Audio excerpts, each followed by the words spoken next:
자, 일단 대리권의 존재와 관련하여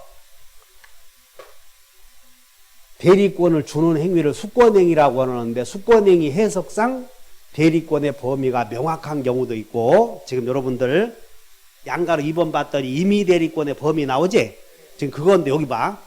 아직 쓰지 말아. 여러분 책 보면 잘 모르니까. 갑이 을에게 대리권을 주는 행위를 토지를 팔아달라고 대리권을 주는 행위를 무슨 행위라고 불러요? 대리권을 준다. 수권행위. 그럼 수권행위에서 이제 토지를 팔아달라고 대리권 줬어. 그럼 토지를 팔아달라고 대리권 주었다면 위임장 보니까 위임장 뭐라고 했냐면 매매 이렇게 돼 있어. 위임의 대상은 매매. 그럼 누가 봐도 을은 매매할 일이요 저당권 설정할 일이요. 그러니까 대리권의 범위가 명확하지 않아. 그래서 양가로 2번에다가 임의대리권의 범위 나오지? 그리고 오른쪽에다가 메모에 가로해 놓고 수권행위 해석상 명확한 경우 이렇게 써. 수권행위 해석상 명확한 경우 이렇게 쓰시라고.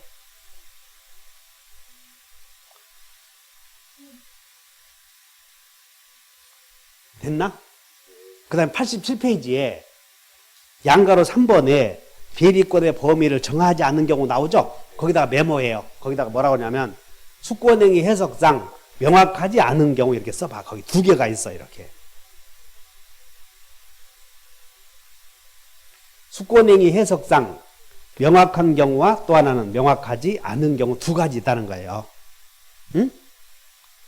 갑이 을에게 대리권 주었는데 자 그럼 먼저 우리는 지금 무슨 짓 하고 있냐면 갑이 토지를 갖고 있을 때 이 토지를 을에게 팔아달라고 대리권 주는 행위 지금 매매를 배운다고. 그럼 토지 소유자는 자기가 갖고 있는 토지에 대해서 법률의 범위 내에서 무슨 짓 할 수 있었다고. 사용, 수익, 처분. 그렇지. 자, 토지 소유자는 법률의 범위 내에서 자기가 소유하고 있는 물건에 대해서 다 사용, 수익, 처분. 그럼 사용, 수익 하는 기능을 누군가에게 넘겨주는 행위를 다 같이 용익물권 설정. 용익물권 설정이라 그러지? 용익물권을 설정한다. 처분하는 기능만 누군가에게 넘겨주는 행위를 무슨 설정? 담보물권 설정이라 그러잖아. 맞아? 그런 거요. 토지 소유자는 꼭 자기가 사용 수익해야 돼. 그것을 빌려줄 수도 있어. 그런 걸 빌려주는 것을 용익물권 설정이라고 그래. 뒤에 용자 붙었잖아, 이렇게. 처분하는 기능을 빌려주는 걸 담보물권 설정. 통째로 넘기는 걸 뭐라고 그래? 이전. 그리고 이전에 이전되는 것은 의사표시 있으면 이걸 양도라고 한다고, 양도. 의사표시 없으면 상속으로 넘어가는 경우 있지. 그래서 자 이제 외워본다. 선량을 처분행위라고 한다. 다시 설정 양도는 처분행위다. 매매는 약속을 지켜야 하므로 부담행위다. 기존에 배우셨던 분들. 매매교환 임대차는 처분행위다. 부담행위다. 부담행위 편무냐 쌍무냐 이렇게 배우잖아. 근데 설정 양도는 부담이요 넘기는 거요. 통째로 넘기면 양도, 반만 넘기면 설정 이렇게 해. 됐나? 우리 저 토요일날 물권법 조금 배웠잖아. 물권에는 소유권자가 소유권의 기능을 넘기는 걸 제한물권 설정이라고 배우지 않았어. 제한물권 설정 중에서도 사용수익하는 기능을 넘기는 걸 용익물권 설정. 처분하는 기능을 넘기는 걸 뭐라고 그래? 외운다? 다시. 사용수익 기능 설정한다. 용익물권 설정. 처분 기능을 설정한다. 그럼 설정한다 그 말은 통째로 넘긴다, 반만 넘긴다. 그 얘기야. 설정한다 그 말은. 통째로 넘기는 걸 뭐라고 그러고? 양도. 그러니까 소유권을 통째로 넘기면 양도. 소유권의 기능 중 반만 넘기면 설정. 다시 선량은 처분행위다. 그래서 선량은 처분행위라고 외워. 설정 양도는. 처분권 있어야 돼. 됐지? 그러면 소유자는 사용수익 하는데 이와 같이 사용 수익하는 기능을 물권법에서는 요걸 뭐라고 하냐면 관리행위라고 불러. 사용 수익하는 짓을 물권법에서는 뭐라고 불러? 관리행위. 그리고 처분하는 것은 무엇이라고 부르냐면 처분행위라고 불러. 처분행위.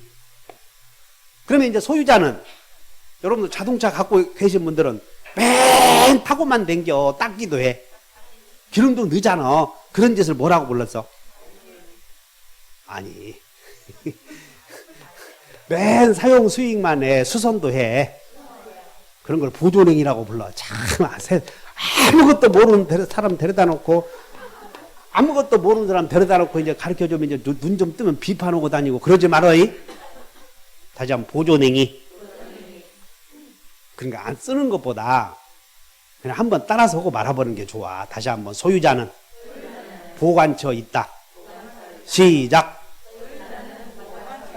근데 그냥 소유자는 사용 수익하는 것이 권리이기 때문에 권리 중심으로 되어 있다 보니까 사용 수익 처분할 권리가 있다 이렇게 얘기하고 수선하는 것은 권리라고 볼 수는 없잖아 원래는. 그래서 그냥 이 보존행위도 이제는 나중에 공유에서는 공유물의 보존행위는 각자가 할 수 있다 이렇게 배우는 거예요. 그래서 갑이 을에게 토지를 팔아달라고 했을 때 대리권을 주었어. 토지에 대해서. 근데 대리권 주기는 주었는데 대리인이 이 중에서 어떤 것을 해야 할지 명확하지 않은 경우도 있다 그 말이야. 대리권 주기는 주었는데 동의해?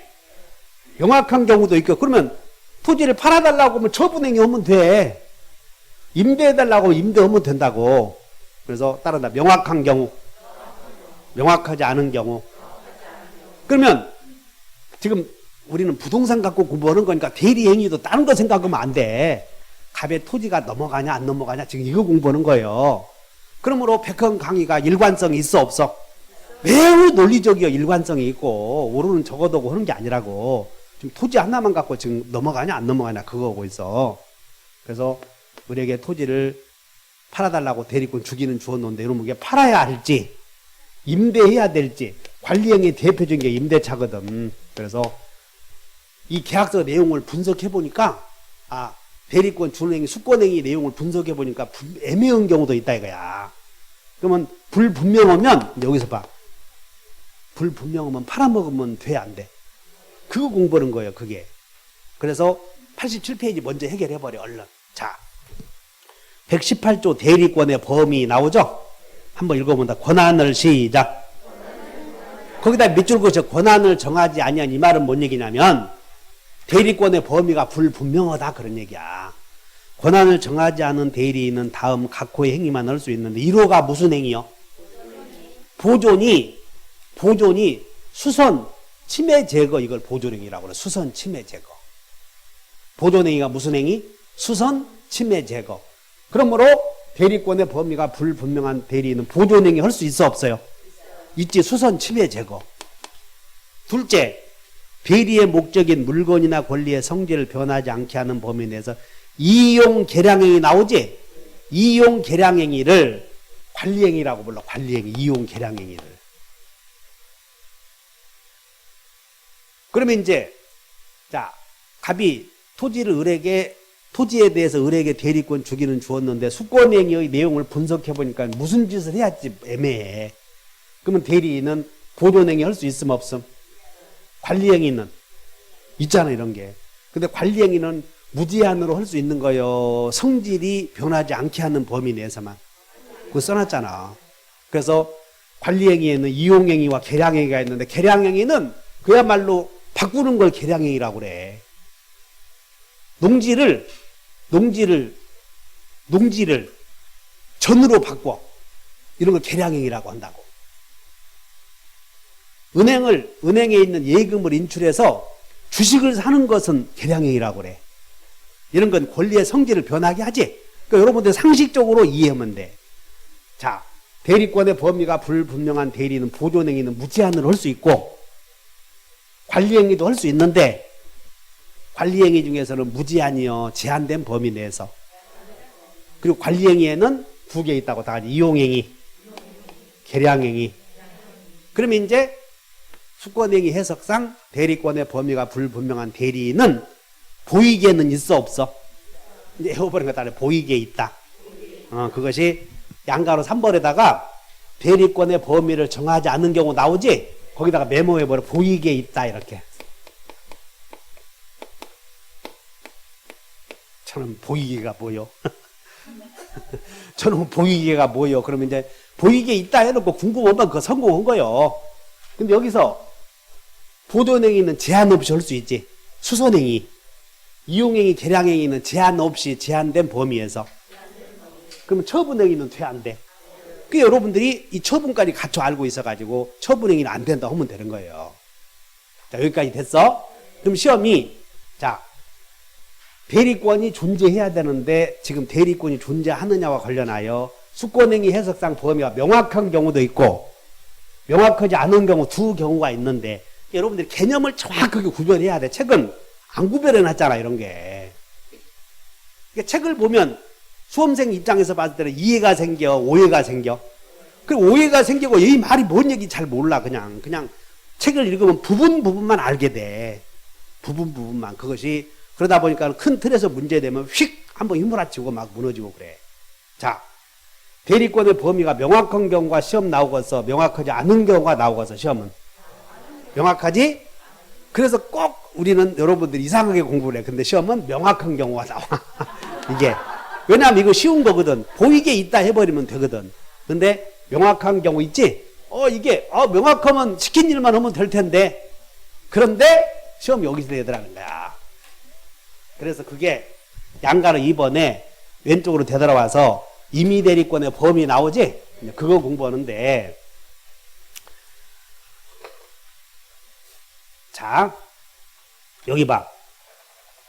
수권행위 해석상 대리권의 범위가 명확하면 대리인은 시킨 일, 위임받은 의사표시만 해야 돼. 그러니까 대리인은 의사표시 2개 하면 안 돼. 위임받은 의사표시와 그리고 상대방과 계약을 했겠지? 계약의 이행수단은 가능하다 이렇게 하시면 돼. 위임받은 의사표시와 매매계약 체결해달라 그러면 매매와 그 매매의 이행수단 있지? 등기서류 넘겨주는 거. 그러면 등기서류 넘겨주면 상대방이 돈 줄 거 아니야? 그 돈 받아올 수 있는 거 그런 건 할 수 있다는 거야. 그래서 보니까는 대리권을 배워 범위를 배워. 그래서 이게 대리권 범위 이렇게 공부하는 거. 이게 민법에서는 저당권의 효력이 미치는 범위, 저당권의 효력이 미치는 목적물의 범위 이런 게 많이 나온다고. 범위가 따라서 권리와 그 범위를 배운다 그 말이야. 따라서 갑이 을에게 자 이제 매매해달라고 대리권 줬어. 매매. 그러면 수권행위 해석상 대리권의 범위가 명확하지 않아? 명확하지? 그러면 매매해달라고 명확하면 매매만 해 돈도 받아올 수 있어. 이런 걸 범위다 그 말이야 이게. 대리권의 범위. 오케이? 그러면 이제 갑이 을에게 매매해달라고 했으면 의사표시 한 개만 해야 돼. 또 하고 나서 또 다른 의사표시도 해야 되겠어. 한 개만 하면 되는 거예요. 그래서 위임받은 의사표시 한 개만 하고 그 계약의 이행수단만 하는 거지. 의사표시 한 개 하고 나서 또 의사표시 하면 안 된다 알면 되는 거예요. 쉬워. 의사표시 몇 개? 한 개와 그 계약의 이행수단만 가능하다. 그 다음에 계약을 체결해버렸어. 계약을 체결하고 나서 그 계약에 관해서 상대방의 의사표시를 수령할 권한. 계약 체결하기 전에는 매매계약 체결하기 전에는 상대방의 의사표시를 수령할 권한이 있어.